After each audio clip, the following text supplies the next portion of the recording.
njeeyo nangodiri funange irangere woy worgon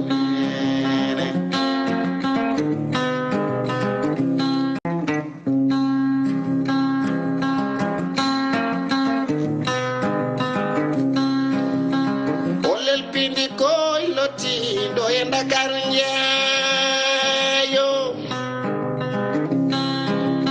nangodiri funange irangere woy worgon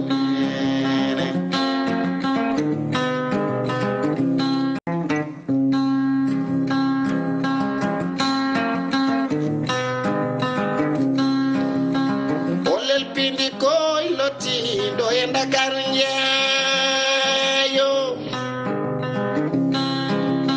nangodiri funange irangere woy worgon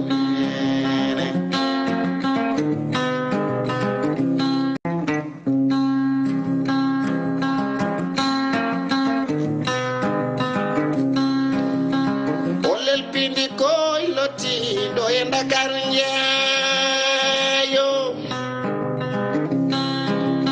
nangodiri funange irangere woy worgon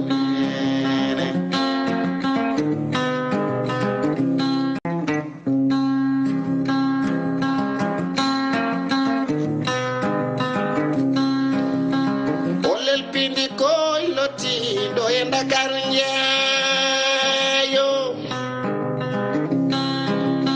nangodiri funange irangere woy worgon.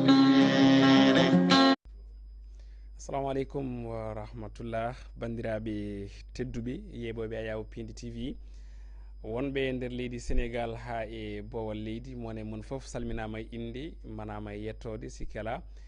en garti e kattanɗe jomiraɗo joom baɗe bawɗe e baɗo ko weela eɗo weela ende weela ene welira gam homnude aadi men moon e kala subaka altini e alkamisa ene wayno ko hemnude on nde yewtere witede Olel Pindi TV hande kadi en garti équipe rédaction Pindi TV kala e mbaɗi kuɓal en direct ene wayno en ɗiɓi noon tardude seeɗa hojomaji tati caggal ko 10h30 yoni ene wayno noon ko 10h34 oɗo saaha tolniɗen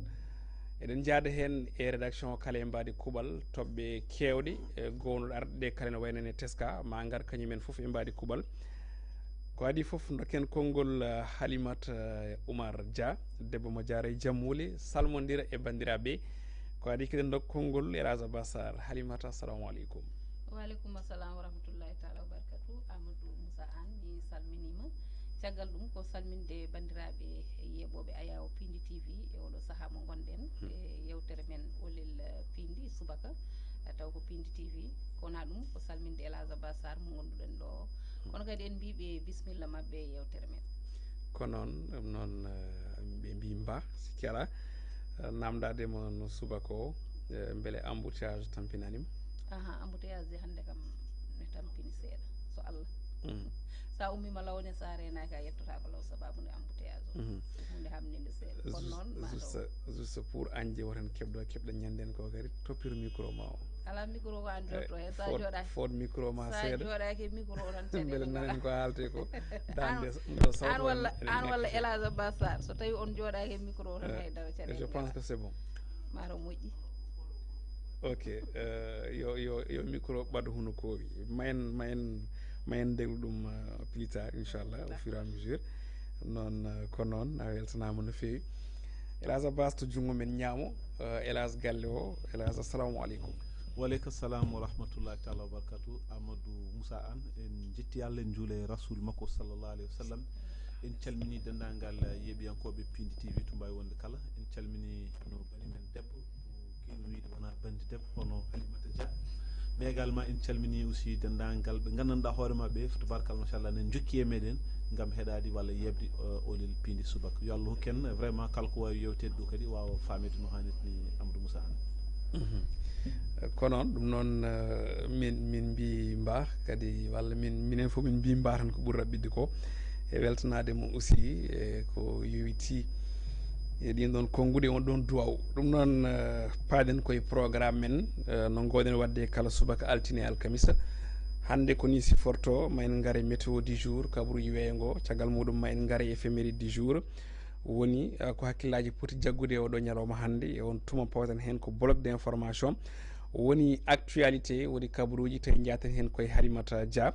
waranene kabaruji nder leydi kono kadi hunde e caggal leydi hande kam mbeɗa andi o arta e coftal ɓalli kono ɗum ko ma en paw hen revue des titres gam uddude on ɗon bloc d' information pawen hen fait divers hay sino tawi joom fait divers o yettaki taw ma en gaare fait divers mo ganduɗa ne ɓuuri mantinade ɗo e nder leydi men Sénégal e on tuma pawen hen rubrique holio woni portrait hande noon jogorɗen haalde koye Mamadou Samba Diop lollirɗo murtuɗo woni murtuɗo Samba Diop mo ganduɗa ko dañi duuɓi 15 e leydi e ñalawma heccanko e on tuma noon payen actu international hande jurnitoɗen ko toon to leydi Mauritanie eɗen gandi koye oɗo jamma tijjaɗo ɓe jogori fuɗɗade campagne maɓɓe électoral ɗum ɗon noon ma en jewtu hen ɗin candidat ji jeeɗiɗi tawi ko jeegom kuccite on mo ganduɗa kam woni actuel président ɗaɓɓowo deuxiéme mandat woni Mohamed Cheikhoul Ghazouani kono ɗum ko garten koye mot de la fin woni konguɗi guddirɗi mbawino waydirde bandiraɓe e on tuma on gudden yewtere nde haade nden en mbiyat toon to régie Oumar Diobo Sow yo hemno en jingle garen e météo du jour.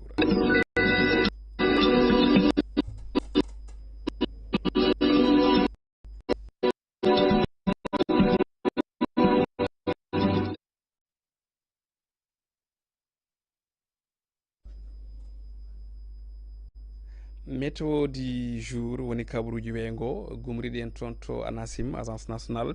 de l'aviation civile et de la météorologie du Sénégal ngal caral tammigal gueɗe leydi ndi kolliti en wonde e oɗo ñalawma 13 lewru ndu en tout cas ɗo ha midi ɗo ha 12 heures nguleki e ɓuɓol ngol kala koni siforto nguleki ɓurki ki mawnude ma teske hakkude 42 degré hani e 45 kono ɗum koɓe kolliti en ma kadi ɓuɓol teskation ko nokkuji kewɗi ganduɗa ɗi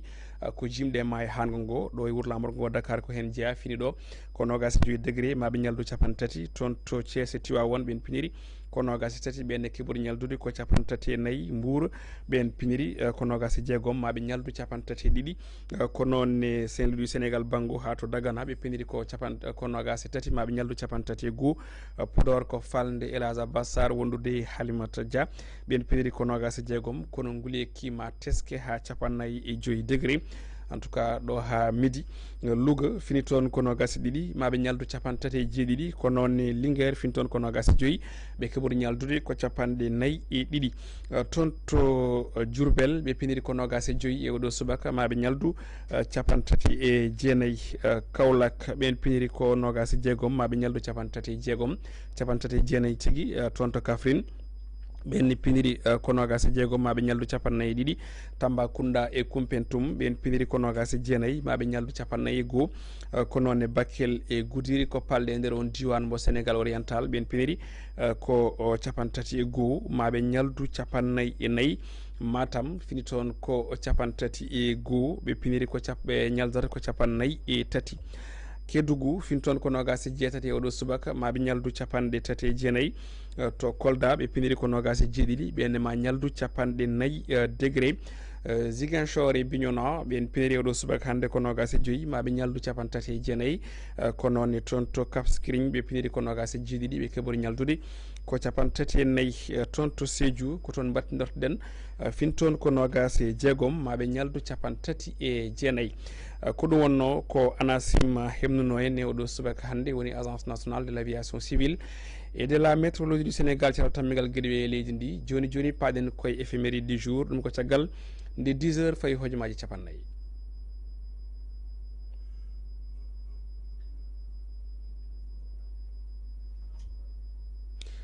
éphéméride du jour woni ko hakkillaji poti nangude e oɗo ñalawma hande ne woni 13 lewru witedu juin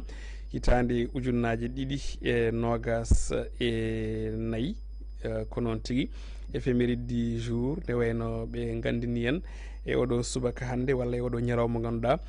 ko ñalawma ganni e tarikh 13 lewru juin 1903 e on tuma hawruno koye Cheikh Ahmadou Bamba Mbacké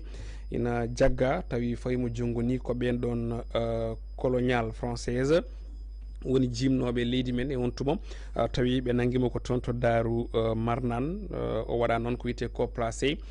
en résidence surveillée galle mo ganduɗa ko denaɗo o yaltata boowal tawi galle o ko koninkoɓe ndeni ɗum ɗon ɗo woɗɗani nokku ni wiye walla mbiyano woɗɗano ni hono Cheikh Sidia toon to nokku biteɗo hono Saout El Mewa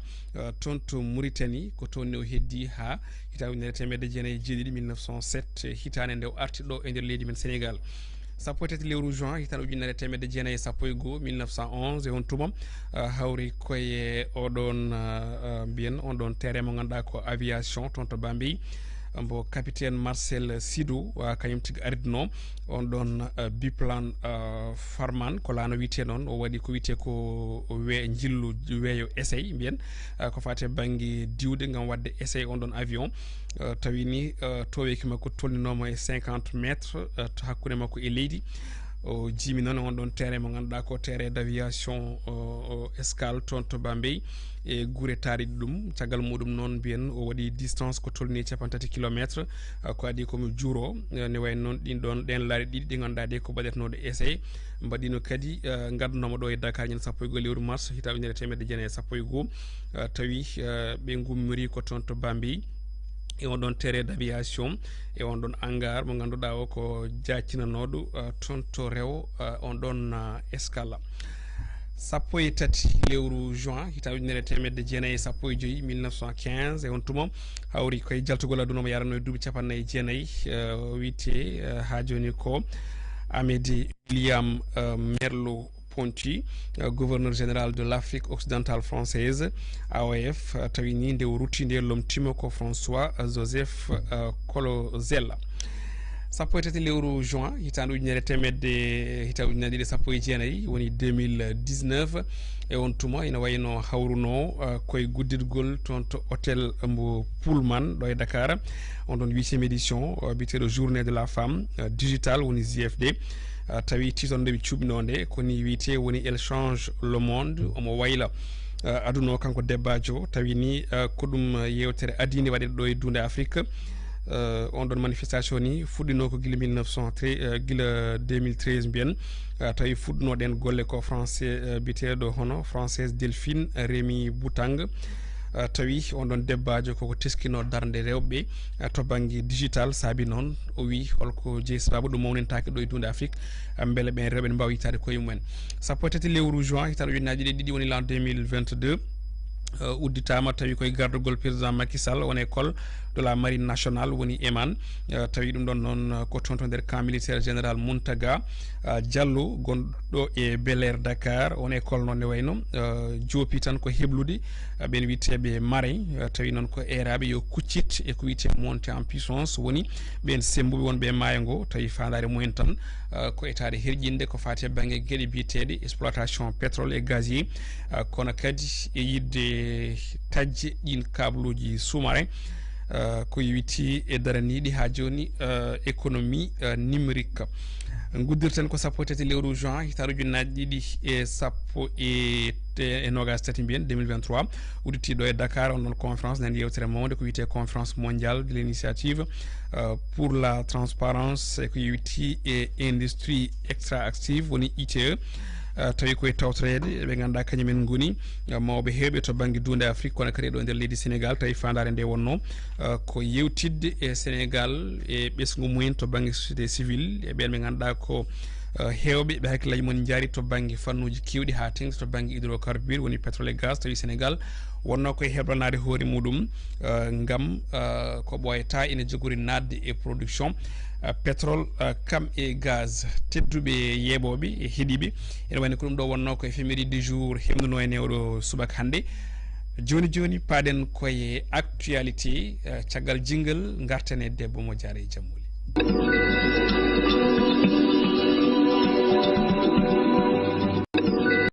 actualité ko bloc d'information mo ganduɗa noddi ko kabaruji ɗi ganduɗa ɗi ko kabaruji nder leydi hunde caggal leydi kono kadi ha e kabaruji jaydeji kono haɗa nden paɗen koye kabaruji nder caggal leydi jaten hen koye Halimata Oumar Dia Halimata bisimilla ko ɓuuri kewde noon Allah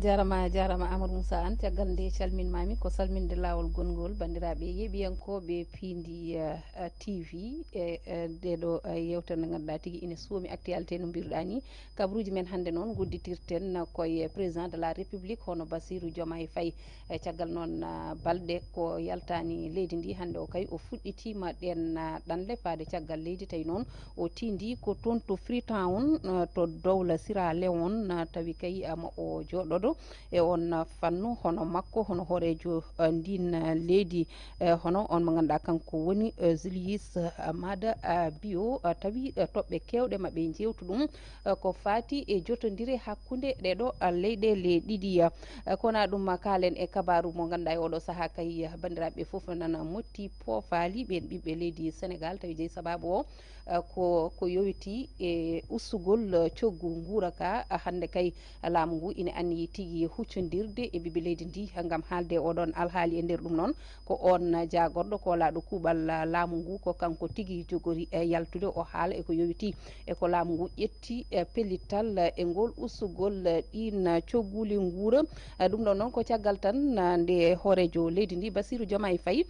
holliti Ousmane Sonko gardiɗo jagorɗo o ine yiiɗi ko ɓuuri yawde e yajtade yo toppito ko yowiti e alhaali ɗiɗo cogguli guura no ussori tawi kay laamu ngu ƴetti hen pellitte o holliti noon ɗeɗon pellitte yoɓe mbat feere ɓe kollita ɗum ɓiɓɓe leydi ndi ko hande tigui ɗum anniya sanga 11 heures firti ko ɗo e hojomaji dabɓi ma yimɓe gandu holkay jencude laamu ngu ƴettani ɓiɓɓe leydi ndi e ɗiɗon cogguli kona ɗum keddoɗen ha hande e nder leydi men Sénégal kalen e kabaru mo ganduɗa e ɗeɗo balɗe kay ine wonani beelama mawɗo ɓiɓɓe leydi Sénégal ɗum ko caggal tan nde hollita wonde pétrole Sénégal fuɗɗima yaltinde barigal e nder ɗum noon on jagorɗo tambiɗo ko yowiti e kuɓɓam hono Biram Souleye Diop kanko kay o yeehi ɗo to on gardiɗo jagorɗo haw holliti ɗum ni ko ganduɗa ko kañum tigui woni ko adi ko yaltinede oɗon pétrole caggal ɗum noon tigui kanko Ousmane Sonko gardiɗo jagorɗo o holliti wonde maɓe daro hen ɓe dado hen no hanniri ni ha ɓiɓɓe leydi ndi mbawa yitade hen koye mumen o artini e article 25-1 mo ganduɗa ine haali eko yowiti e gartameje leydi ko ɓiɓɓe leydi tigui poti hutorade ɗum o holliti noon maɓe daro hen ɓe dado no hanniri ni beele kay ɗum ina wawa latade caggal ɗum ko hanki e batu jagorɗe ɓe kolliti oɗon fannu Bassirou Diomaye Faye hoorejo leydi Sénégal kona ɗum kalen eko yowiti e ganduɗa ko kañum tigui woni on mo ganduɗa kañum woni Abdourahmane Diouf kanko noon ko kanko tigui woni hoorejo landa mo ganduɗa wiyete ko Awale caggal noon dumunna juuɗo ko jooɗi omo fada on récépissé o holliti e compte makko X hanki wonde kay kamɓe landa mabɓe o ɓe keeɓi oɗon récépissé o holliti noon yettude e jarnude ɓen ɓe ganduɗa kamen tigui goni laamu keeso ngu nde kokkiɓe oɗon fartange mo ganduɗa ko ɗum tigui woni koɓe jiilotono ko ɓooyi ɓe keɓani direction générale des impôts et domaines eɓe jokki koɓe gollatno eko yowiti e ganduɗa ko kañum tigui woni fiskuji jowitiɗi e ɗen kaalirɗe hani ayawoji habrirde e nder ɗum noon caggal Madiambal Diagne ene wayno noon sawru mabɓe memi ko RTS kañum e Walfadjiri e nder ɗum noon gardiɗo Walfadjiri o kanko kay o waɗi nodde service faade e ɓen gollotoɓe makko o andini ɗumen wonde mbawata hebde on avance tabaski sababude kay ko ganduɗa kañum tigui woni impôt ji ɗiɓe ponno yobde ɗum ɗon noon ko guila e 2016 ha e 2018 ko ɗum saabi compte uji mabɓe koko mbaɗa bloqué oɗo saaha ina wayno noon holliti ɗum ɗon ko ganuma mawɗo wonandeɓe kamɓe gollotoɓe toon ɓe nde tawno eɓe kewno hebde e kala taske avance tabaski kono de hikka kam ɗum ɗon wawata latana deeɓe kalen e alhaali jowitiɗo e ganduɗa kañum tigui woni automobile ina wayno noon ɗen walla ni ɗin werlaji ɗi ganduɗa ko kañumen tigui goni werlaji galle lamorɗo kanji kay oɗo saaha ina wonno haalaluji kewɗi hani woodi debbajo mo ganduɗa ko kañum tigui ardino radio télévision Sénégal kanko kay ina wayno wayno de o heɓino hen ni caɗele nodde Dembo toon to ganduɗa kañum tigui woni lawol kono de ina wayno o serti hen nde tawno hollitama wonde o moddani hen hay hunde e nder ɗum noon laamu ngu kañum kay oɗo saaha ina daari lang beele tan kala joguinoɗo werla e on fannu beele ina wawa artirde ɗum ko ɓuuri yawde e yaccade e nder ɗum noon woodi hollitaɓe wonde ina jogui ɗiɗo werlaji tawi ni hay hunde ala ko fillodiri ɗumen e laamu ko waynoɓe ɓe ganduɗa kamen tigui goni sernaɓe kono kadi e député ji ha kadi e woɗɓe kañumen kala e oɗo saaha ina jogui ɗin werlaji tawi yidde laamu leydi Sénégal ko artirde ɗiɗon werlaji e juuɗe mumen beele tan ina mbawa gollade kañumen neno hanniri ni gasi kabaruji meɗen nder leydi kono noon payaten ko kabaruji caggal leydi tawi gadortoɗen ko e leydi koddiɗi meɗen hono dowla Mauritanie kamɓe kay ɓe puɗɗima campagne mabɓe oɗo minuit ɓennuɗo tawi ko joytiɗo e ko yowiti sumgoji mabɓe e lefol laamu ɗin sumgoji lefol laamu noon on hoorejo leydi mabɓe hono Mohamed Wul Agzouani omo huccodira hen e jeegomo ɓe ganduɗa kañumenne kay ina ɗamini tigui felɓodirede e oɗon walla ni e ɗiɗon sumgoji lefol laamu tijjaɗi kanko on hoorejo leydi ndi noon e siftinde tan e sumgoji mabɓe e ɓennude ɗi o heeɓino tigui polgu jaajgu tawi ni addi haalaluji kewɗi ɗi ganduɗa kay umori tigui koye ɓen lundiɓe mabɓe ina jeeya noon e candidat ji jogorɗi ɗi huccodirde e makko kanko hoorejo leydi jaltuɗo o ono on mo ganduɗa kañum woni Birame Da Abe mo ganduɗa kañum wonno ɗiɗaɓɓo e sumgoji mabɓe e hitande ujunaje 2019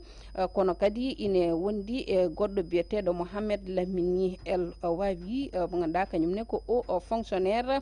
toon to trésor mauritanien kona ɗum kalene alhaali fedde nde wona laamuyankore nde ganduɗa kañum kay darima dadi lang ɗum ko gam wullitade e ko yowiti e ɗanle ɗe ndewani e lawol ɗe ɓe kolliti noon ɗeɗo ɗanle ina jooɓo pittali kewɗi nden fedde noon ɓe mbiyette ko Caminando Fronteras kamɓe noon ɓe kolliti ko ina ɓuura ujunaje joyo migrant ji kañumen kay ina keddo e maaje ɗe tawi yidde mabɓe foof wonanno tan ko yaade toon to dowla Espagne tawi tigui koye oɗon océan Atlantique ɓe keddoto ɓe kolliti noon firti tan ko kala kay ñalawma mo ƴettuɗa fodde capanɗe tato ina keddo hen e ɗen maaje tawi foof tan ko yinnode ɗumen taccidde faade toon ina wayno noon ɓe kolliti tongode ɓurde labtude nde tan ko ujunaje joyo e capanɗe nayo e nayo kañumen kay keddima e maaje ɗe ɗum ko tuggi janvier ɓennuɗo o ha fayanma 31 lewru mai nduɗo maydu ko ɗum noon saabi e oɗo saaha yidde mabɓe foof ko yo ɗum ɗon darane ko ɓuuri yawde e yaccade gayniren e ko yowiti e batu ko ganduɗa ko batu G7 toon to Italie ko hande oɗo alkamisa ɗum ɗon noon ko gam tan yewtidde e alhaali caɗele ɗe ganduɗa ina teska e leyɗele ɗe e oɗo dumunna mo gonɗen e nder ɗum noon toɓɓe mantiniɗe maɓe jewtid ɗum hen tawi ina hen caɗele toon to Gaza kono kadi e haare hakkude Russie e Ukraine maɓe jewtu kadi ha hande ko ganduɗa kañum tigui woni alhaali ɗen leyɗele ɗe ganduɗa ko kamen tigui goni ɓamtiɗe ɗe kono kadi tawi ina jogui ñamale kona ɗum maɓe kal e alhaali dowla Chine nanodire patude e ko yowiti e ko ganduɗa kañum tigui woni oɗon politique faade e leyɗele goɗɗe ɗe gasi bandiraɓe ko ɗum ɗo wonno ko gadduno ɗen kabaruji Amadou Moussa hande ko ɗum wonno kabaruji e oɗo alkamisa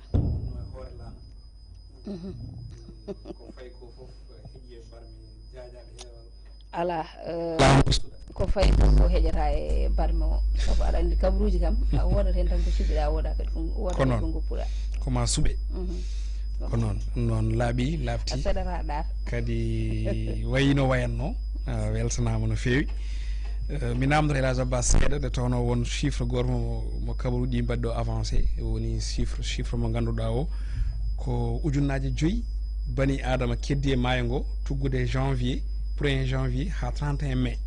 ujunnaje 5 e capanɗe joyo e nayo pour wadde précise Elhadji c'est énorme fof keddi koye maayo hanga ngo mais kay joni est ce que ko kamɓe fof kadi koɓe Sénégal naaɓe non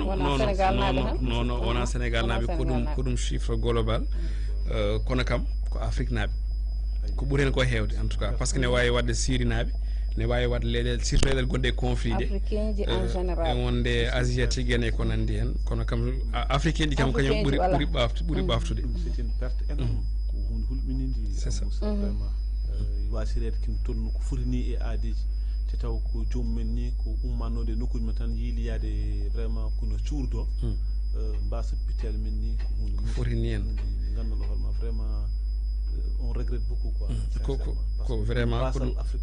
ko ɗum basal mawgal saabi ni mbiɗa andi mande won wotere toɓɓe paminen kadi ine e mabɓe sukaɓe to kosɓe kono kadi ina waɗi rewɓe to gonɓe ganduɗa machallah ngu firti ko kala couche tan ene waɗi hen jomumen ne tawi hen mawɓe sagataɓe wonde sukaɓe wasnumo e wonde rewɓe aussi surtout ma en gaari hen ko ɓuuri yaji kono tawi ko fannu goɗɗo mbiɗa sikki e toɓɓere nde cuɓiɗen da e bandiraɓe paminen surtout to banggue migrant ɗi ganduɗa ɗi ne tawe to e leydi Niger ne goni e caɗele e oɗo saaha surtout Sénégal naɓeɓe mbiɗa sikki manum aɗa won toɓɓere yanje surtout e yewtere men paminen assiette paɗo inchallah ko wona ɗum bloc d' information koko jokkata joni paaɗen koye revue des titres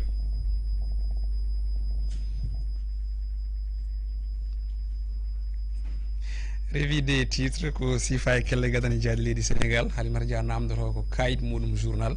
kayit muɗum jaadi ɗi to bindaɗo ɗum noon hannde mi sikkiran mi ɗawete normalement walla ala a tampat joni ma waji ɓe dokkam kayɗo par ce que kayɗo noon to warat joni inchallah saabu so tawi o yettima ko an foti hemnude en janeji ɗi donc voilà mi yiiti kayiɗo nani ɗum noon bisimilla himnen janeji ɗi koni sappo ɗum noon wadde ko jayndeji sappo ko ɓuuri tengtude majji ko fandol muɗum kono ene hen tawi en tout cas toɓɓere yahode art woni ko fate banggue gustugol prix ji kalaɗi ɗi cogguɗi ɗi kono kadi ne tawe hen compte uji puɗɗiɗi waɗede bloqué surtout golloɓe presse ɓe ganduɗa hande keɓata avance julde taske ɗum ɗon ene ɓuuri artude hen ko hunde musde alay saago kamɓe jaydiyankoɓe garta hen no fewi nde tawno ko ɗum goƴa Amadou Moussa gudditiren e jayde teral quotidien ko noon tigui nden ɗon jaydi wi ko gustugol alhaali coggu guura ka ɗo e nder leydi Sénégal en tout cas ɓe mbi ko peeje pellita ƴettama ɗen peeje ni ma kemne ɓesguɗi ɗi e oɗo ñalawma hande alkamis tawi noon ko toon to conseil des ministres bato jagorɗe hanke gardugol chef de l' état Bassirou Diomaye Diakhar Faye kañum tigui haali on ɗon annonce mawɗo mo ganduɗa o habri ɗum ko on ɗon chef du gouvernement Ousmane Sonko ɓe mbitande ko on ɗon annonce ma kay hoybinan baban kame yuman kiraɗen ko yitti e coggu guura leydi ndi kalen e Dakar wa quotidien nden ɗon jayde arti e fanno wi ko ɓe kabruno wonde gustugol cogguli won e guura ɓe mbitande ko ɓe mbaɗi ko namdal beele on ɗon pression koko yetti ha mimi ɓerde état en tout cas on ɗon point d' interrogation nanɗo kono wawi wade fof kamɓe mbi koɗe balɗe batteɗi ne teske plateau ji ɗi to banggue radio et télévision e jewte public ɗe so tawi a ƴeewi yimɓeɓe kala ne garta sous forme de ñingde ɓe ganduɗa kañumen goni état kesso saabu guila jomumen garani pouvoir ene mbi wonde so gaari ko balɗe walla ni ko lebbi seeɗa dokkat Sénégal naɓe gam gurdam ɗam hoyba guura ka weeɓa ɗum ɗon noon ɓe mbi beele wona ɗum ɗon saabi mawɗo leydi ndi ƴetti ngal ɗon pellital tawi ko rotade on ɗon tabou manda noon tabou no wiyete walla fardu manda no wiyete pular sababu o noon ko beele yimɓe ne belto ko addi julde tasgal namdal kadi ina tawte nden jayde wiyetede Dakar wa quotidien nden ɗon jayde wi ko ɗum kabaru belɗo nam wonande ɓe ganduɗa kañumen goni duggoyoɓe kono kadi yaltinoɓe ɗen copreje poste uji Halimata ɓe mbitande ko wone prix ji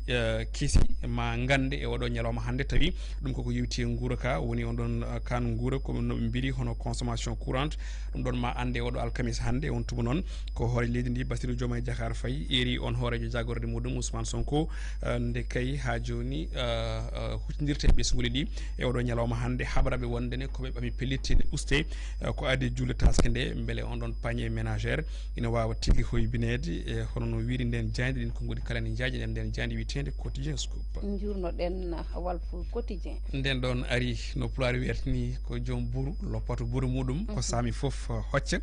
en tout cas ko karanɗen joni ko haali ɗum ni e kabaruji wondene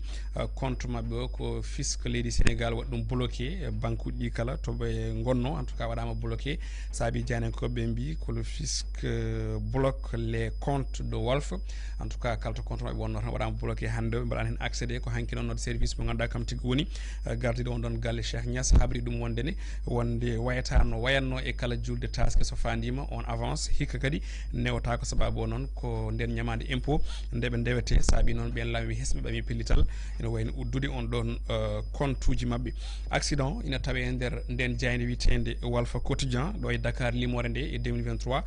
ko tolni e temedde e go bani adam woni ko mbasi pitale mumen e dow bolidi non caggal dum ko source a nden don jayde arti din compte uji di ganda ko compte banque barado bloqué kono kadi e din gondi e joporde e odo saha laamu ngu woni GFM groupe Futur Media wondude e D-Media hani la RTS be bitande ko dum do hande woni e muni on don gouvernement kesso mbo Ousmane Sonko ardi sabi non janen ko be tan ngam bada résumé ngol don kongol gotol be bi ko le coup kaw contre la presse en gestation on don nden don womere jogorde faddinde en tout cas presse Sénégal nana woni e fewjede odo sa kono fofe wadi non tagal RTS innama hen woni ko haawi won e jayndi en ko be sabi yittel fangaaji be noddi on don gardido on galle kesso woni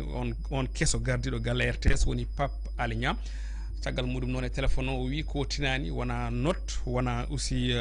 ha joni convocation wala ni lettre mbo hebi umorade ko yiti on fisc Sénégal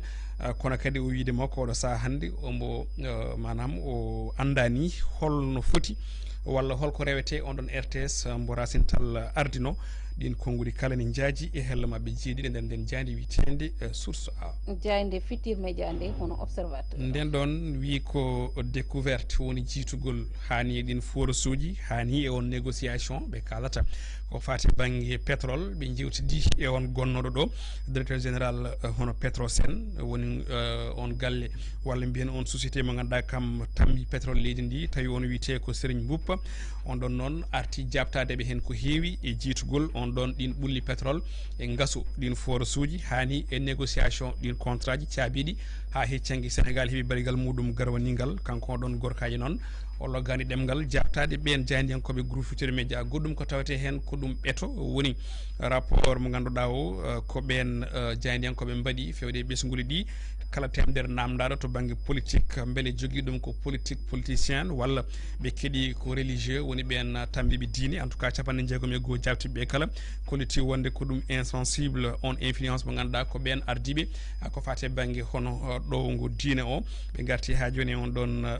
den don yidde iwde hande walla ustinde umorade ko yimbe nanno umorade be ganda kamen goni ardibe galleji diine hande o besngol di buri hedat tan koko wi réseaux sociaux dum do woni ko be pami on don gondon beto golle kono kadi be garti e wiide wonde serembe sukabe hande ne wayno ko dum hakkunde méfiance hakkunde confiance en tout cas et méfiance woni ko jandi en ko be mbi din ko nguri kala ne jaaji den jandi witende l'observateur jandi enquête quotidien nden doni subaka hande o ari koy pétrole et gaz kalteddo nder leydi ndi be mbitande ko fartange mo Sénégal jogi kono kadi e on don piège en tout cas no be bindire ngardinde bindol be mbitande ko Sénégal e pétrole mudum e gaz ene wayno Sénégal ne wawi ha joni sembitinde dole mudum to bangi géopolitique mondial odo débat ji bitedo hono Sophie Kaboudé ko économiste mo hakkil mudum yaari to bangi fagudu o wi ko Sénégal kanyum e leydi Niger kam e Nigeria ina mbawi tigi rendude tamande manam jogo ko wiete ko décision woni pelliti e odo sous région ha tingti e nder CEDEAO sababu no Sénégal jogade on démocratie solide kono kadi dañde faggudu ko yuti pétrole kam e gaz Eliman Kane kamne suuti hen kongudi arti wiide wonden tan fof ne moƴƴata koma gaz e pétrole o kala mbawa wadde fonctionner handirta ni sabu Sénégal ne fadi gartam e kala hitande tolnidam e 693 milliards e koppreje meɗen CFA jayde grand panel nden ɗon jayde ne wayno ari ko mbiyata ko jorgol jogori sumorde keccol halimata sababu noon ko oɗo ɗi grève aji gonaɗi to banggue collectivité territorial ɓe mbi noon ɗum ɗon ma même ɓen candidat ji jogorɓe wadde bac saabi noon jaynen ko ɓe mbi ina wayno tan ko battane mawɗe kulhuli woni ko jogana ɓen jogorɓe ɗaɓɓude on ɗon guel kawguel baccalauréat ɗin ko goni kala ne tawi hello joyi nder nden jayde le grand panel révélation quotidien nden wi ko julde taske ko goƴeɗa hande ko ane jajaɓe sosoɓeɓe mbinande ne wayno ko prix ji yaaha gara o woni cogguli mataw mbiten ɗum to banggue transport ɓe nana ɓeydi ha ngabbude oɗo saaha en tout cas un reportage maɓe mbaɗi e nder gare suji kewɗi ɓe teskima wondeni passe uji ɗi koko waɗi doublé won hen ni koko waɗi triplé ɗin sifaji e on ɗon bus mo ganduɗa mi sikki tan ne fadi Halimata Diande fuɗɗo démarde kono tan so tawi ko an a fadi mbaɗen a yawata ɗin ko ngoni sifaji kala ne jaaji hello joynir nden Diande révélation gaynirene Diande coftal ɓalli stade nde yilloyi ko toon to Arabie Saoudite on ɗon mercato coggu e jeeygu jour uji ɓe mbi ko hol janggo Sadio Mané toon to Arabie Saoudite walla e on ɗon ganduɗa kam tigi woni mercato kono kadi ɓe gaari e coupe du Sénégal final 100% amateur ɗon ne weela Abouba Férouz Foot kañum waɗi éliminé le tenant de titre woni Jaraaf donc noon ɓen ɗon mbaɗama éliminé te kadi ko équipe mo ganduɗa o vraiment ko amateur kañum éliminé équipe mo ganduɗa ko professionnel en donc ene wayno hunde ne jiiɓori ɓen Jaraaf naɓe hanki e on ɗon terrain goɗɗum koɓe garten ko mondial 2026 qualification 5e journée on ɗon phase aller joofi e ɗeɗo balɗi Sénégal e Nigéria e Mali enen goni e kulhuli en tout cas en danger Maroc noon kañum kam nana fewtina hannirta ni caggal nde ɓe pewniti labtugal e Congo Brazzaville toon to Agadir jeegom e ndiga goɗɗum ko tawte hen ko euro 2024 ko janggo jogol fuɗɗade ɓe mbi ene wayno ko ɓeɗo joyo karak du foot mondial ene paɗa toon ne wayno ene hen espagnol o Lamine Yamal mo FC Barcelone kono kadi on karak goɗɗo anglais biteɗo Cole Palmer pettowo toon to Chelsea Halimata ko ganduɗa ɓiye sukaɓe Lamine Yamal ene wonde Cole Palmer en tout cas walla wasa namdade ñanden koko mbinomami ko ñanden mi wima min coftal ɓalli nan ɗon tan ɗum ɗon mara par taw e Abouba walla Elhadj Abbas kono min kam coftal ɓalli e walla jiiɓi mataw so tawi jibine on ko ande coftal ɓalli mataw kono min kam coftal ɓalli yanki ah bon eyyi ko gonga de ko coftal ɓalli yanki so jiiɗama ɗo jiiɓi kam maro ko banggueji fof machallah jiiɓi ko laaɓi kimbelendi ɗiɗi Elhadj aɗa siifa football no moƴƴi beela siifa ɓeɗo sukaɓe surtout Lamine Yamal mbo FC Barcelone e on ganduɗa kam woni Cole Palmer mbo Angleterre e mo ganduɗa kam tigui woni petto toon to Chelsea en tout cas ko sukaɓe ganduɗa ɓe ɓe mbi ene paɗa kode ɓe mbi ko 5 crack du foot mondial ko révolution kesso ko sukaɓe gandanɗa hoorema keɓe gaddata ko sa ɓoyi seeɗa cikkitamaro football chaque fois enen ɓeydi wadde évolué aɗa yi hen kawisi ganduɗa hoorema taw ko sukaɓe sa wiyama ɓeɗo sukaɓe kañum mbaɗi ɗum ɗo mbita ko wona kañum wawata latade siftinde Lamine Yamal en tout cas jogui ko duuɓi 16 mo jeeya sukaɓe hande ɓurɓe famɗude duuɓi waɗaɓe convoqué équipe aji national mumen ko noonne Cole Palmer mbiɗa sikki nan jogui duuɓi 16 ou 19 donc sukaɓe vraiment faɗaɓe oɗo euro 2024 ma fuɗɗo janggo inchallah toon to Allemagne Halimata kalen seeɗa e actualité o pour gudden bloc d' information sa ƴeewi haalama hen haala gustugol prix ji ɗi ɗum ko gooƴa kadi ko hunde faɗade ko adi foof eyyi ko hunde fadande Amadou Moussa nde tawno ko gooƴa ɓiɓɓe leydi ndi kono kadi mboɗo sikki ɓuuri wonde gooƴa mum e oɗo saaha ko hoorejo leydi ndi sabu sa ƴeewi pression ɓurɗo fawade e makko o ko ngolɗo ustugol cogguli ɗi nde tawno ko hunde tampinde yimɓe kadi Sénégal ne wonde gueɗel kala laamiɗo so tawi ustani ɗumen maaro e diwline e ko nandi hen tan machallah mbiyat tan ko malama des fois hay so tawi ko wayno campagne ni so tawi eɓe jiilo jomumen mbiyata ko minen de garo foof yo ustan min tan coggu guura ka aywa joni noon ɗo e hojomaji dabɓi peut être ma ande holko yalti toon to galle lamorgo to sikki ala eɗen gandi on joguiɗo walla ni kolaɗo kuuɓal laamu ngu mo huccodiri e ɓiɓɓe leydi ɗi gam andinde ɗumen hol pellital ngal ɓe ƴetti ɗiɗo cogguli ɗum noon miten tan ko eɗen paadi hen machallah ɓe mbawa ustandi en saabu noon ko hunde nde ganduɗa ko jojjande mawde kono kadi koko hatojina no fewi nde tawno hande o sénégalais so tawi ustani ɗum tan teddedi ɓurdi teddude ndi iwi e muɗum ustoro no fewi Elhadj to banggue transport en jiya hande o ko uddi hakkillaji yimɓeɓe surtout ɓe ganduɗa kañumen goni waroɓe yaaha gara aɗen gandi Dakar ko juulaɗo hewani sowona wawen Halimata Dia en ko heewi ko eggat Dakar tiido e guure mumen donc kono o saaha teskama sa ƴeewi Diande révélation no haaliri ni wonde prix o koko double walla koko waɗi triplé te eɗen gandi ko yeeso fayi ɗon aussi hol peeje pellitgo laamu ngu foti ƴettande bandiraɓe keɓe pellit ganduɗon ɓen piiɓi anni ƴettude ɗum e ustude vraiment ko ganduɗoma kañum woni guura hay transport o ke guuru jeeya par ce que ko yimɓe cohli ɗum e oɗo saaha hayso wonani oɗo saaha ni yimɓe ene cohli quand même vraiment wadne tan un prix fixe mo ganduɗa hoorema aɗa andi min somi ummima so mbeɗa fayi nokku mani ko ɗum ɗo joɓatami ɓuri quand même a mbay aɗa wayritoto passe ni yaari ɗo tan happina tawa passe o ngabbi ha yettima vraiment dow ganndorma ala fuɗɗo jomumen payi ɗum quoi eyyi par ce que ɓe payi ɗum tan kay peut être eɓe jiyata sohla yimɓe no cohli par ce que kamɓe ko lecture ɓe mbaɗata ɓe kusitema ɓe gandi hannde aɗa sohli ɓe mbi yeb paw hen amar so pawi amar noon ko hankkadi alay sago alay sago ala so paw hen amar ala jasni poudre so tawi gaji ɓeyade alay sago alay sago jaaha et puis probléme o so tawi an a yahani ma yi goɗɗo yaaha an ko mbiɗa ya yoɓ ko telɗa sa jaɓani tan hono ma jaɓa ko ɗum woni probléme en général ko ɗum woni ko mbiyanmi ko enen ko woni ko caɗɗe men ɓurɗi hewde enen manque solidarité c'est à dire que au moment où to yimɓe poti wallidirde ɗoyti on ɗon moment goto fof wiyata wonde hooram hooram alors hooram o an joni aɗa jogui mais est ce que min mbeɗa jogui voilà c'est ça e kadi hay sona jogande ni to banggue battane ɗe par ce que eɗen gandi chauffeur en enen koye Sénégal gonɗen hen saji so mbaɗi imposé yimɓe gabbima hen tan ina wayno hunde nde no wiyetenoɓe mbatta ɗum ko dawol guese c'est à dire mbatta ɗum ko aada ko ɗum wontata par ce que sa ƴeewi e yeru tan joni mi yiɗi hokkude ɗo tan ɗum ɗo seeɗa sa ƴeewi si en duttima caggal nden passe Wourossogui Dakar par exemple 1.0 yeehi ɗon ujunere yeehi ɗon 1.9 en turono en ha ɓoy wonta ujunere temedde yimɓe ne gulla deƴƴi ujunere temedde jeegom ha ujunnaji ɗiɗi hannde donc c'est à dire ko jimmi wiide ko so tawi kamɓe ɓe mbaɗi tan yimɓe gulli sen deƴƴi kamɓe ɓe garta kadi hunde arta kadi wonta gonga ay jinmi ɓeydude hen seeɗa tan e yeru ɗo tan e nder lamorgo ngo mi wiyani ni yaade hakkude wuuro e wuuro mais e nder lamorgo ngo tan sa ƴeewi ko wayno tataji ɗi e ko wayno karu rapide en jaga dia en ɗo e covid he ndeɓe ɓeydi nde wona palusuji koko ustano palusuji usta ɓe ɓeydi pasuji ɗi ɓe guitti passe nogas eyyi ɓe guitti hankadi nan ɗon so tawi ko banggue car rapide bin hay hanki tan wonɓe ganduɗa ni ina duga wango noon e car rapide ɓe mbima wonde holto meɗɗa mane mbayruɗa yiide car rapide bus sappo joni bus sappo ala e car rapide ko nogas fayi dow eyyi tata kadi aɗa dañanno tata nogas mais joni tata nogas ala ko capantati kala to mbawɗa yaade ko capantati ɗum guila nde covid o ari ɗo palusuji ustama pasuji c'est normal ɓeyde beele oɗon daña ko dañanno ɗon ko nombre nde son timminino nombre mais joni ɗum ɗon iwi kono haɗani ko ɗum ɓe continue hankadi wadde firti ko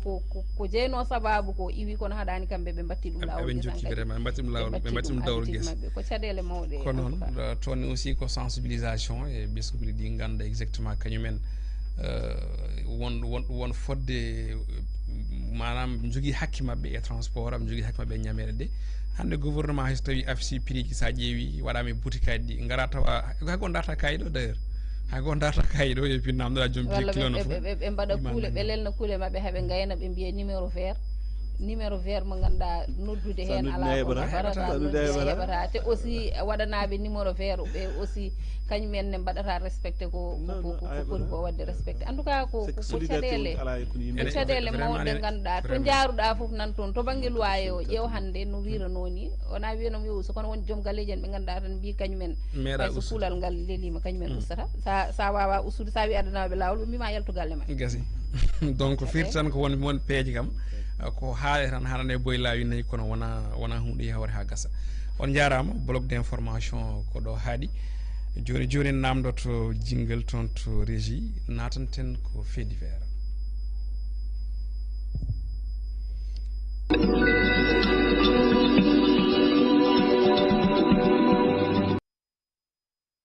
fait divers e oɗo subaka hannde eɗen kewno hen yaadude bandiraɗo debbo coosoho goɗɗo kono noon en janimo ha joni kono noon kam eɗen jogui fait divers goto mo poɗɗen yewtidde e plateau surtout ko ɗum fait divers tigui Halimata Dia e ballal régie ma en jii image uji vidéo mo ganduɗa waɗi ko toon to nokku gollorɗo wotere no wiye ICS to Taïba ko chauffeur no doit à la di ko chinois ji ɗiɗi bo xool waadi min koy toroxale ni sax bakana mono ƴeewi kañumen mbaddi e ɓen ɓe o goldano kamɓe Sénégal naɓe on ɗon lebtanno wiyete ko Ibrahima Fall no woni inde makko chauffeur entreprise chinois o biyeteɗo diwan gon toon to ICS mbo Taïba e nder région de Thiès ene wayno noon sa ƴeewi image uji ɗi hayso tawi ne garani version makko kanko on ɗon Ibrahima saabu waɗi porté plainte d' ailleurs ni ɓen ɗon chinois ji mbannom hanki mandat de dépôt battinima waɗede ko wiyete ko ha joni toon to nawe toon to kaso donc lawol nana fawe dow mabɓe ɓe kanko noon o wi wonde ni ne wayno hunde ne heewi version ngaji so tawi ƴeewi kono kanko no haaliri ni o wi wonde ne ko oto koko ŋaccino oto mo donnanno ko ŋaccino tewna kanko donnanno oto no hanki mum ni ko chauffeur goɗɗo so tawi ŋaccima ko on ŋacci vitre ɗi ɗum ɗon woni noon ko ɓen ɗon gone manam dewri mum mbi wondene ko ma o yoɓa je sais pas mo signina wondene o yoɓa hono ɗen ɗon ŋacci ɗum ɗon woni ko sali saabi jibini oɗo image mo jiiɗon donc noon so tawi ƴeewi elle Sénégal ɗeɓi wurde gurdam ɗam George Floyd wurno toon to dowlaji dentuɗi woni to police ji diccino e hofur muɗum pendant 9 à 10 minutes finalement manam nde diccino e dane makko de foti wonde hofurɓe dicci e dane makko o wattini ko hawrude e ladial donc sa ƴeewi ɗum ɗo kadi le en ɗeɓi wurta ɗum halimata hanki walla hecci hanki toon to on ɗon nokku biteɗe tayba nokku tawte usine diwan toon to Thiès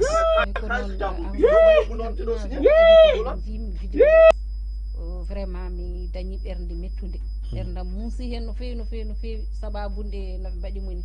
kadi sa ƴeewi hay haala makko so tawi a heeɗima a nani no noddirta on sénégalais omo wiya ɗum wonde a jingatam an jingatami ɗum ɗon so tawi on keeɗima vidéo o nan hen omo wiya on suka gorko an jingatami aɗa jingami omo wulla kadi omo wulla vraiment ko hunde nde ganduɗa wona gueɗe julɗo fewani ala fof ko feewi hen kadi ɗum ɗo enen ko hunde musde ha e nder leydi men arani en surtout ko ɗon jinnomi garade surtout ha e nder leydi meɗen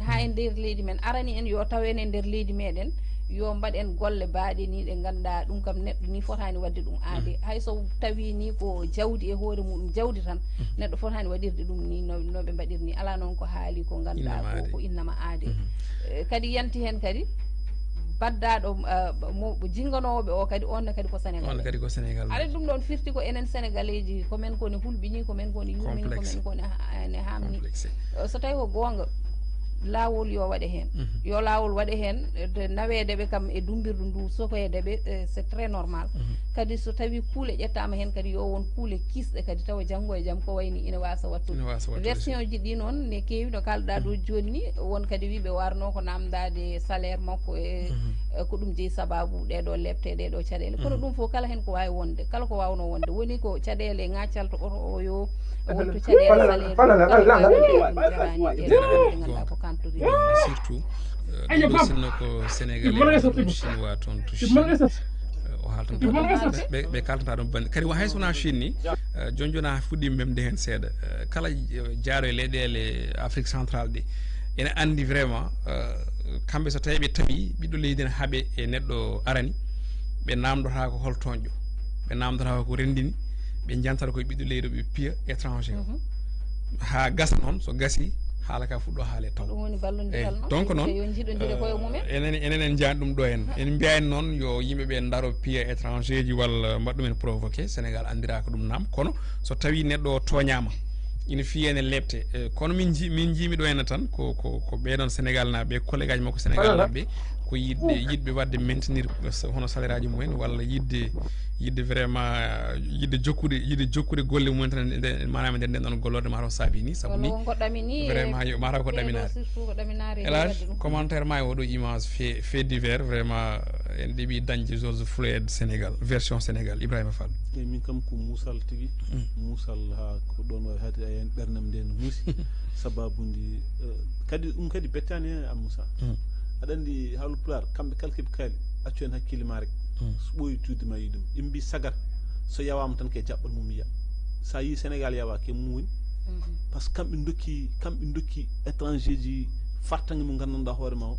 kamɓe seɓe jaltiɓe mbawa ɗum dañde ala fof ɗo sénégalais wawi yaltude ha daña ko ganduɗa hoore ma ko étranger so ari ɗo ko rokkate ko haqqe mo waɗante teddugal waɗante ngal ha an sénégalais o jalta ɗo jaaha leydi gondidi daña ɗum wawa wonde en aucun cas wawa wonde rutti encore min moi je ne comprends pas des chinois gara gone leydi ma gone nokku ma ene kutoro ngaluma a faami so tawi haali peeɗa non sa haali peeɗa walla so tawi woodi ko lommi hakkude moɗon jomumen pima ko ɗum ko musko hen woni Sénégal naaɓe en kucciti hen en ƴewam Sénégal naaɓe en kucciti hen en ƴewam onon kay wor jingue kono ceernde kam vraiment mbason wallidde wor jingue kono ceernde en tout cas vraiment ko noon fonno wonde vraiment ko image musɗo ko hunde ganduɗa nde vraiment yooɗani kadi ne hamni so Allah so tawi ko Allah donc fait divers men ko ɗo haaɗi e oɗo subaka hannde noon en jetti toon to rési joni paaɗen koye rubrique holi o woni portrait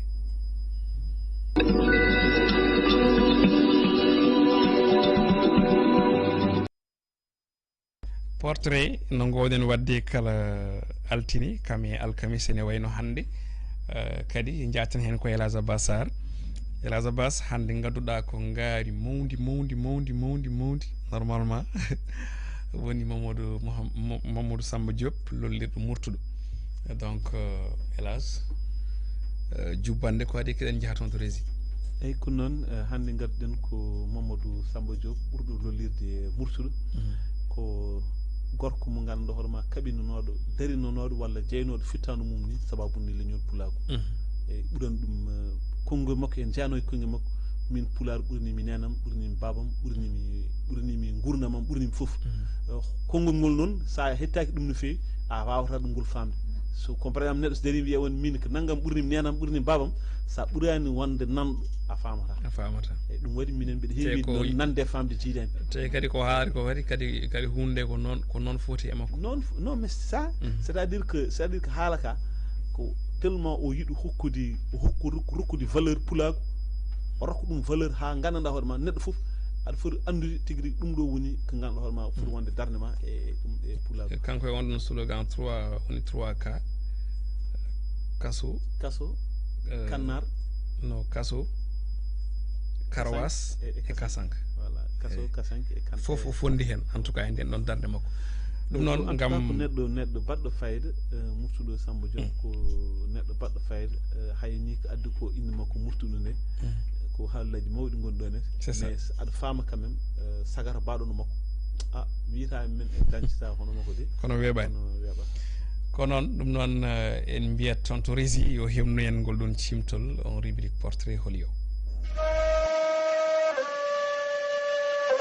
Mamadou Samba Diop lollirɗo murtuɗo yi aduna ko vers les années 1944 o ruti e jomiko ko ñande 11 lewru korse hitande ujunere e temedde jeenayyi e capanɗe jeegom to Nouakchott lamorgo dowla Mauritanie Mamadou Samba Diop gurdam mum foof wonno ko pular ko ɗum addonimo wiyede le Mozart de la langue pular gorko pullo gurdam mum ina jeyano hen yo fina tawa fulɓe won yeeso murtuɗo ko diplômé en sciences politiques histoire anthropologie kami sociologie ko gande to banggue diine ina jeeya e Afrique o ɓuuri hormade le professeur Cheikh Anta Diop murtuɗo firi kamil Allah o e ɗemgal pulaar kam e programme chimie gila 6e ha terminal murtuɗo Samba Diop to Mauritanie kala combat contre la ségrégation bo négro africaine tampinano toon to dawla Mauritanie e jimaji laamu colonel Mawuya Wuldu Taya kanko murtuɗo Samba Diop omo jeeya salibi ke ngol calogol o itta e poste makko colonel des douanes ko hen o nanga o dumba kanko e funeɓe makko darininoɓe ɓaleɓe ha tengti e fulɓe ɓen salinoɓe yo foddeji fulɓe jaɓɓe dumbama e dumbirdu wiyetede walata ha hewɓe mabɓe mbasi toon pittali mumen murtuɗo heeɓi tafde pelle kewɗe gam daranade pulago ene jeeya e ɓo dardino hono professeur Seydou Kane kañumne ko jaalal leñol wonno Mamadou Samba Diop wirima leppi leydi kono woppani gacce saabu cukago fulfulde nde ina dari gam yaɓɓude e pelle makko yo geno yurmo yaafo Mamadou Samba Diop lollirɗo murtuɗo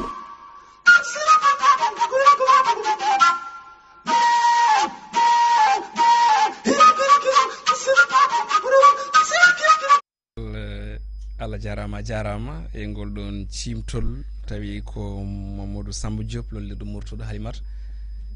boɗen kam so wima konngol gotol pour tongude ko jiɗɗa haalde ko e Mamadou Samba Diop wona ko weɓata wona ko weɓata a haalni hoore ma sababunde darde gorkajo mantinade e leñol fulɓe ngol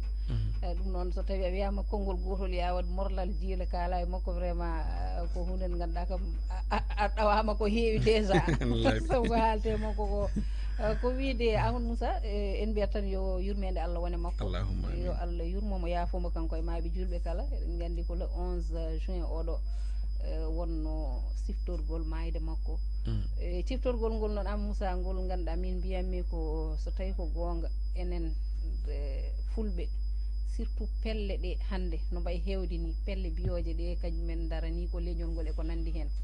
eɓe poti kala nde ko wayni arti ko wayno murtuɗo en ko wayno Yero Doro Diallo en ko wayno Tidjani An en e ko nandi hen e ko nandi hen so tawi anniversaire mayde mumen garti yo wood koɓe mbaɗi ko hunde wonde fayida jippine kamilaji no won mbaɗanteni ɓe jippinane kamilaji so ɗum ɓenni jewte mbaɗe e darde mabɓe hirjinoji kadi mbaɗe ɓe mbasa saabu ɓeɗo ɓe cuddima leppi leydi kono noon golle mabɓe e balle mabɓe fotani suddede hay nokku foti ko yaññede foti ko waɗede hirjinoji surtout génération kesso no gomi wiide ni kañumen ne mbawa kadi humpitade e gueɗe mabɓe aɓeɗa gandi ko wayno murtuɗo hande kala paaɗo tan eko wayno nadde jangde pulaar eko nandi hen la budda inde makko ma yi walla inde makko ma nan walla kadi so tawi aɗa toppiti pelle pulaar ɗe no fewi alay saago nana haaluji mabɓe ɗum noon nafata kadi ko darde nde ɓe darino nde janggo e jaam ko wayni so arti yoɓe yo dare waɗe haale waɗe conférence uji haaluji mabɓe kaale sabu kadi defte kadi ɗe ganduɗa ko joomum en bindu noon en goppi ɗo ko wayno kanko ene Yero Doro Diallo en foof yo watte e nder yimɓe ɓe yo nattine yimɓe ɓe par ce que wasa hande o mo kalanta haala murtuɗo mi yo ko wayno jobbo denɗam so tawi mi ɓuuri yawade hande sa wi jobbo yo haalani murtuɗo hay soko deftere wotere nde winduno walla hol murtuɗo wiyanma ni ko hol gonɗo murtuɗo wiyanda on murtuɗo voilà ɗum ɗon noon en tant que ɓiɗɗo pullo so tawi ko gonga hirjinoji ne poti hen waɗede beele murtuɗo e hoore muɗum machallah yimɓe ɓe ɓuura andude ɗum koɓe noon ɓe ganduɗa ko daraninoɓe fulɓe so Allah darde mabɓe hande mi wiyata woodani kono koɓe dokkirno ko kamɓe koɓe dokkirno ko e saaha mabɓe so tawi ine woodine ɓe heewani kadi woɓe ganduɗa hande o wonno darorto taw wona kamɓe darde nde ɓe darorto nde eyyi ko ɗum jinno winde tawno saaha moɓe kawri o ko saaha ɓurnoɗo musde nde ɓe darortono wonde yo ɗemal ngal jangge yo haale woto yaɓɓe nde nden ɓurno musde nden ala fof cuusde waɗi ɗum mataw sowona kamɓe te hande darnaɗo ɗum no weeɓi hewɓe nana jelte hande mbiye ko jaale ene mbiye ko dariɓe tawi wona nden darde donc noon no mbiɗa ni min mboɗo yaadi vraiment pourquoi pas so tawi jomum saaha nde jibinano nde yonti walla saaha nde ruttino nde yonti pelle ɗe ndenta en jiiɗo kawtal pelle ñanden en gari ari hen ñanden e journal en jiiɗo pelle kewɗe hande nan daari ɓuuri temedde jeetati fedde fulɓe kono noon so wotere nde noddi woɓɓe garata yimɓe hayso gari kewal ngal ñande mi hawri hen e alhaali o wiyatno Amadou Malick Gueye ko ari ko woni limo timmani hay yimɓe nogas presque te ɗum ɗon vraiment fotano wonde wona yimɓe jooɗo tan e plateau ji walla e whatsapp uji ne kalne mbiye wonde ni kaari koni ene jimdo ene ni yo yaade action yo et puis yaade hirdo yaade aussi e kewal ngal ɗon par ce que ko ɗum joomen darenno élage beele ma yaade élage aɗa yiya mo ganduɗa comme no Halimata Diani jooɗo e télé walla e radio subaka ha nangue muto pular taw haalama e pular o fof ko ɗon haaɗi so yimɓe noddi a notoytako sa yi ko jarananima yaade sa yi ko foti waɗede jomum jarananima kadi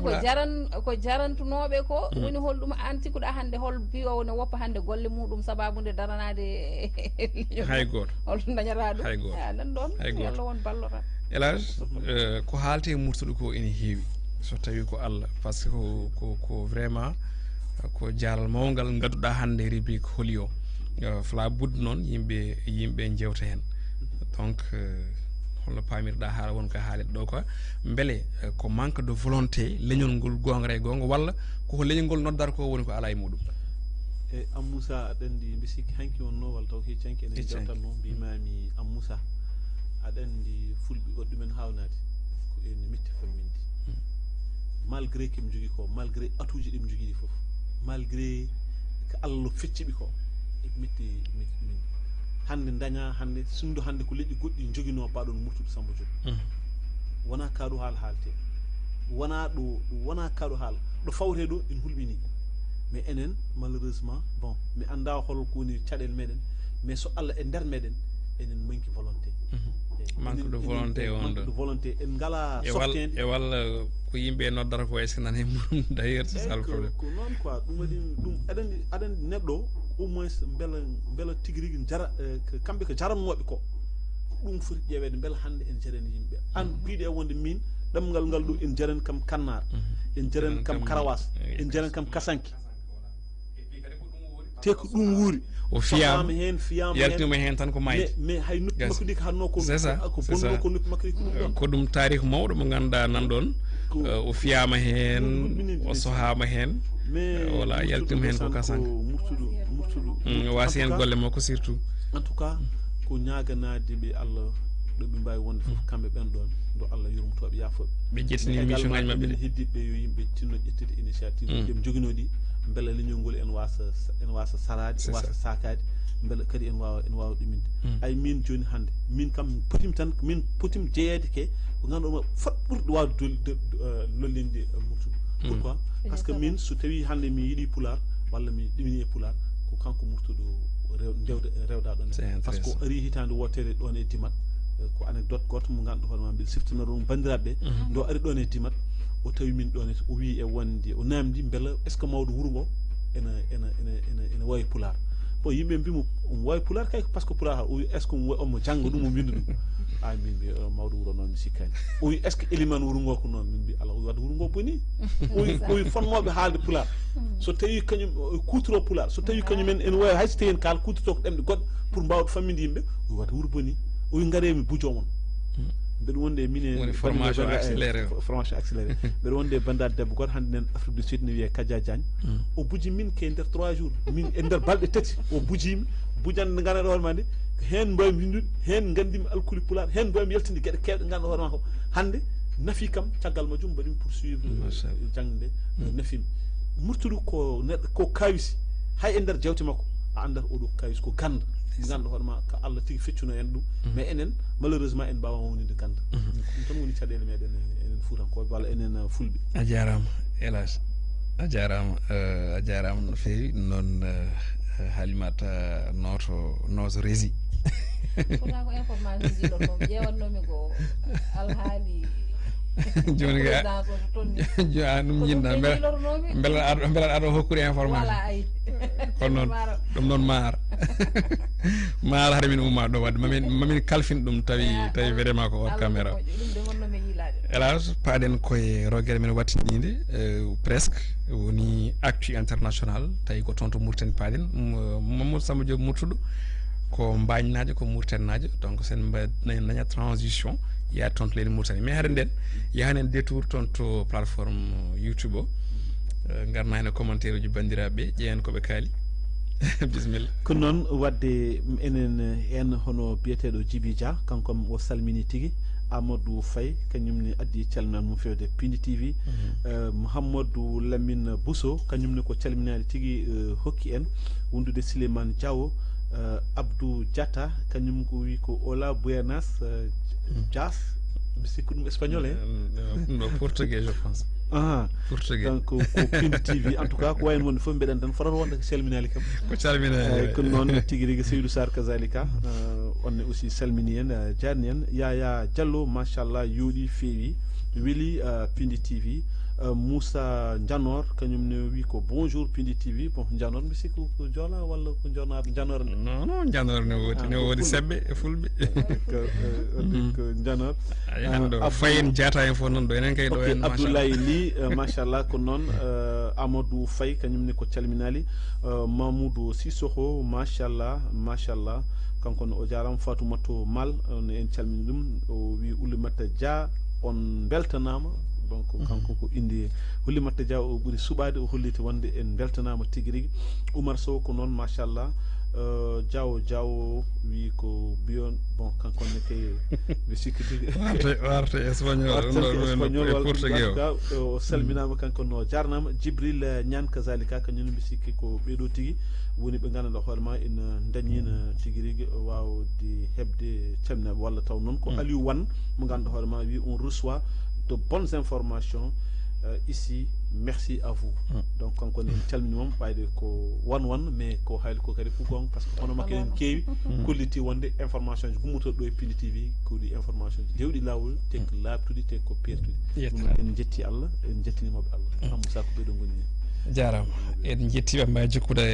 yebde aussi e wadde commentaire uji mabɓe inchallah en jaraniɓe kamɓe kala e mbadi kuuɓal joni en mbiyan rési yo hemno en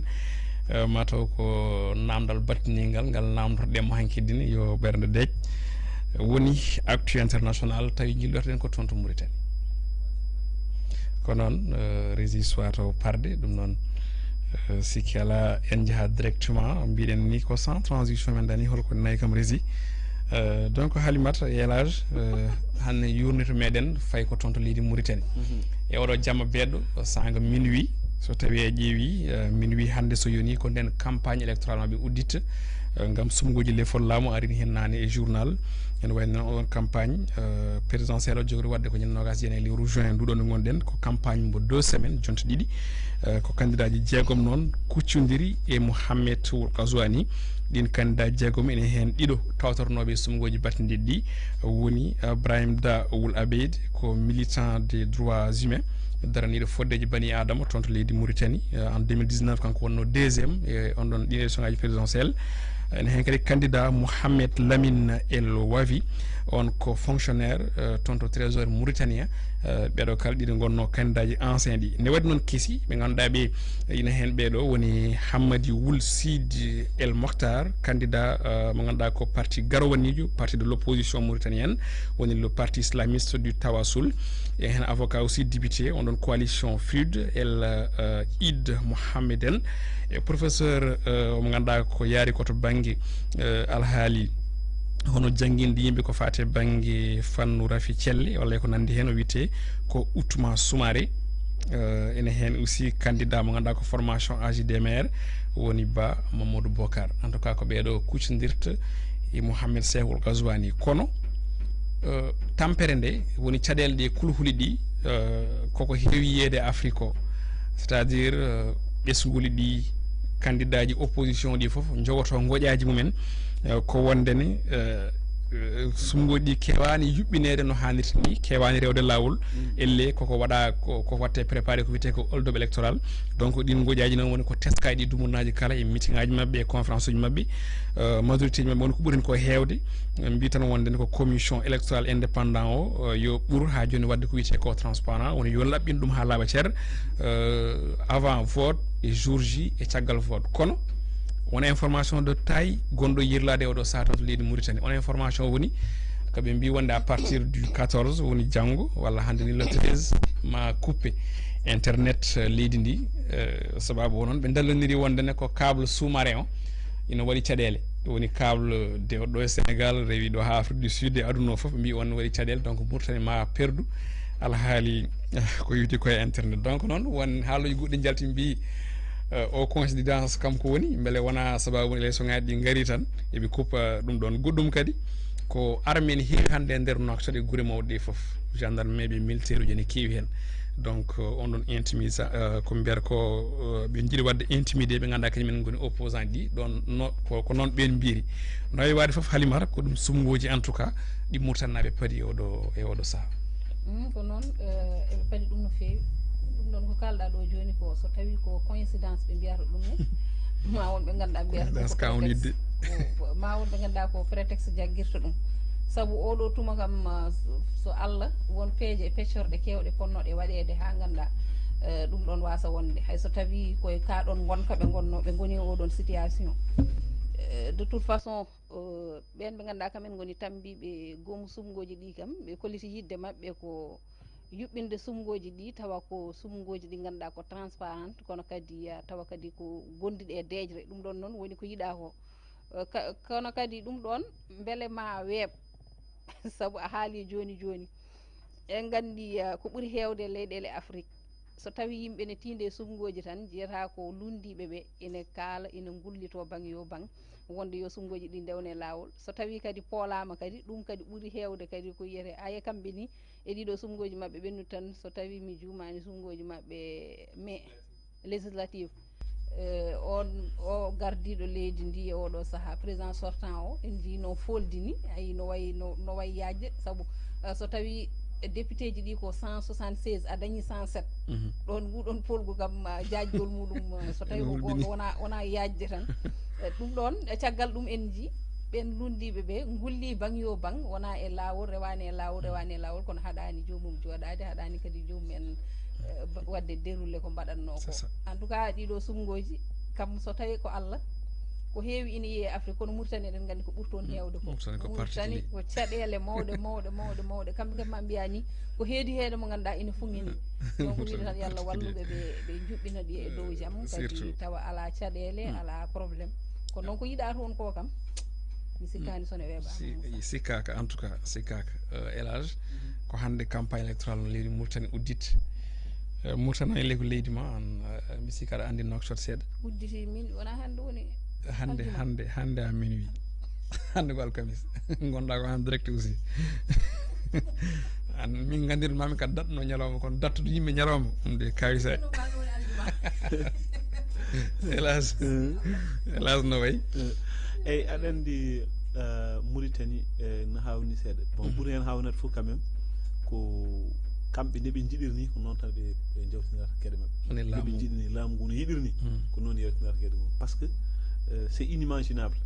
joɗɗa ha veille élection enfin veille campagne mbiya e wonde connexion koko uddata par ce que câble sous-marin waɗi probléme et puis ko ɓuuri hen ko wona tajjam câble sous-marin so tawi waɗi probléme ko leyɗele ɗe foof pourtinde kono en tinani ɗum taw enen ene ala en bisiki enen sous-marin meɗen ala hen eɗen donc eɗen dara ñalawma ce qui fait que ɗum ɗon so wayi noon so wayi noon fitti ko vraiment vraiment eɓen mbaɗa eɓen jiɗ eɓen en tout cas wonko jilli henete wonko jilli hen à plus forte raison maintenant kadi eɓe ƴetti comme par exemple ko gandanɗa hoorema ko dadiɓe armée o jalti kadi nen caari e nder guuri ɗe donc là est ce que wona par ce que ɓe goni kadi rentinde walla hulɓinde ɓe ganduɗa hoorema ɓe ko kañumen ɓe kuccidirat beela ene mbasa jogade doole walla ene mbasa jogade ɗum ɗo walla aussi ene mbasa yaltude ni wadde manifesté ko jiɗi ko wadde kala animo joguino après ene jaara caggal walla ɗum joguimi walla ko sumgoji gagnade an koɗen yiɗɗo hen si ko ɓuuri hewde koye Afrique ɗum jogori wonde ko ɗum jogori wonde yo Allah faabo par ce que hulɓini kamɓe jogui pouvoir kawniɗo ilma rewi haalani kono wi en tout cas o tengtini on jarama en tout cas ko ɗum wonno actu international hande joopiɗen ko leydi Mauritanie ko hande campagne ɓe uddita kamɓene ɗum no eɗen mbiya campagne moƴƴo deeƴɗo e teyɗo kono kadi e vote uji ganduɗa ɗi ko dewɗi lawol surtout en tout cas commission maɓe tambiri ko fate banggue électoral o wi ma daro et puis hokkoye résultat ji e on ɗon même jour donc so ɗum woodi alhamdulillah ko weeɓani Afrique o konnguɗi mbayniku gadartomi ko Elage Abbas Sarr Elage yewtere nde ɗo nde artata so wona caggal julde taske inchallahu rabbi donc ko ɗum saabi inchallahu rabbi gartoten ko hedde presque altinaji goɗɗi holko mbaynortoɗa bandiraɓeɓe mi hokkuma occasion aussi mbaɗa profité mi hokkuma occasion mbaɗa bandiraɓe julmo wuuri tawi ko yeeɓoɓe yewtere nde o saaha ko noon am Moussa mi hatta tan e rokkede mo wayno min mbi joguino namdel tuksil bon mi anda noon est ce que mi namdot ɗum tan yimɓe foof walla ɗum ɗo par ce que min à l'époque cikkanumi bergal pétrole ko litre uji tan ha heewi donc ma wonede 100 litres mais est ce que réellement aɗa andi bergal pétrole no foti litre jonaten barigal sa wiyama bari un baril de pétrole est ce qu'on a 100 est ce qu'on a 100 litres est-ce qu'on a 100 est-ce qu'on a 100 est-ce qu'on a 100 mille sikki parce que barigal baril pétrole comme no barigal nebam ni ɗum woni baril pétrole mbiɗa sikki de en tout cas sono tan waɗi catégorie eyyi non ko min ko wonno mi yurnis tan seeɗa bon mbimi wonde noon ɗum ɗo de comme min kam no cikkirnumi ni wona ɓayde wona noon yomi yurnu mbimi noon ɓayde yomi yurnumi haɗemi andude yomi namdo on sen wawi taw wala joni mi accat ɗum tan ɗum won namdal mo ganduɗa on ma yimɓe ndimin ɗum eyyi un baril c'est 159 litres 159 litres ok mi ɓaɗi an helɓan no foti wi ana wi ko fin kay ko bidon ko sikkat ko bidon nebam eyyi ko wona ko ɗum badde Amoussa Allah jarama jarama e kadi dunade bandiraɓe surtout e woto ɓe jejjet vraiment horde ñalawma arafa o par ce que baraji gonɗi hen min sinno ko sagam muni foof wawa hen dañde saabu ko hunde moƴƴere nde ganduɗa hoorema so tawi aɗa yaafe bakkatuji ma hitande nde ɗo e hitande fande ɗum bisiki ko yettere Allah donc ko ɗum occasion mbo yimɓe poti hen wadde raté en tant que julɓe mais ko ñaganade umma islamique ko foof teɓe mbawi wonde julɓe foof to mbawi wonde ndo Allah kadi sellinte en sembinen ha ñalawma o yawte dow jaam aussi mbaɗen ko mbawɗen mbaɗen ko kattanɗen vraiment so yewti taw en cuuɗotaka vraiment mbaɗen mbawa huccidede yimɓe guiri ngasa mbasa hutorade masque tan aɗa mbaɗa golle an jaja jaam hélas aɗa memami en calmini bandiraɓe kala surtout nos technicien aussi enen jafnoɓe no fewi par ce que aussi c'est pas évident jomumen daro ene peññina en no hannirtini en kañumen ils sont des hommes de l'ombre ɓe koni ko caggal ɓe hay goto yiitaɓe hay goto nantaɓe donc mais kamɓe kala ko feeñi meɗen ko kamɓe kala no yoɗirata kadi essaye ɓe jiiɗa ko yo yaltiroɗan ɓe momtalaɓe ɓe gaddanno ko feewi ko donc eɗen mbiyaɓe chapeau à nos vaillants techniciens job wima ko wima wata yejjiɗi wi fof min kam min sikki noon maro jiɗɗa komin waɗa publicité e plateau mata ko woto wat donc a jarama elage mbiya allahumma amin anaɗa yarlo aɗa yaafo lokin tawiɗo saaha muuri vraiment ko weltanadema kadi ko weltare mawde joguiɗen dusdirde moɗon e kala subaka plateau radio et télévision foof e gondigo e galle o machallah siftinde tan so Allah jaami en tout cas on mbiye barigal ko 200 litres ma en garo hen inchallah haysen gani e limore barile ɗe en tout cas ma en gar e toɓɓere yanje to banggue pétrole ɗum jogori wonde koye pamine ɗum saabi en cuusa memde toɓɓe haalimat ɗe sen gaare plateau eɗen couleur memde toɓɓe makko ɗe o suuɓi ha haljitɗe haalimata konngol mbaynigu e julmi wuurima fewde yeeɓoɓe Olel Pindi TV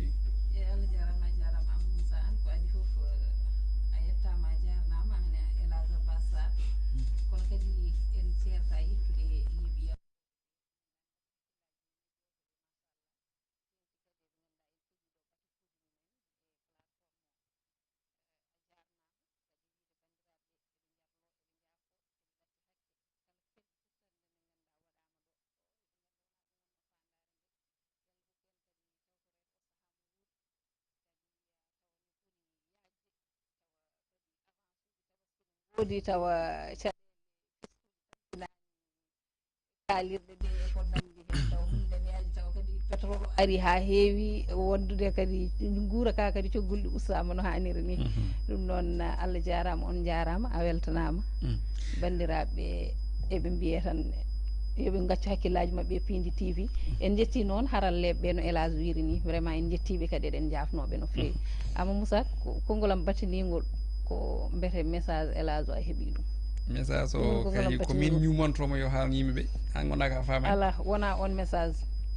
min wona on message min mi haala message horde message korka ka ayi wonni he ko labde wonni ko hunde yaltani hakkille arafat o min ko mbete a nani walla a nanani min ñumon ayra pamirta won ko haala ɗo ko heewi minen yana minen min dawal law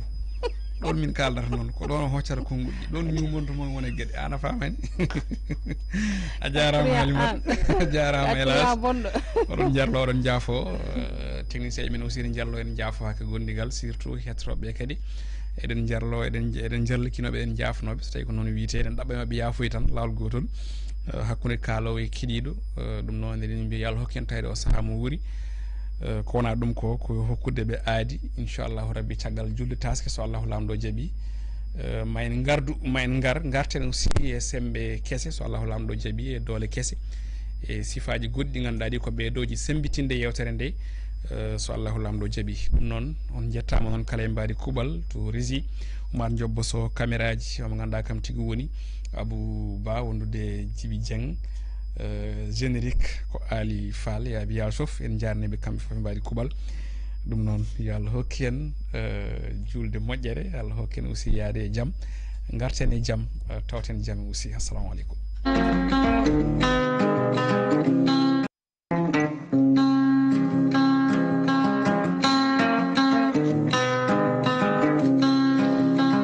olel pindi koy lottiɗo e Dakar jeeyo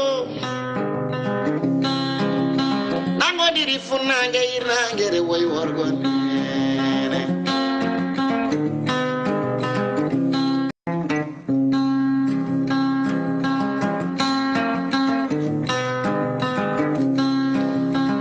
olel pindi koy lottiɗo e Dakar jeeyo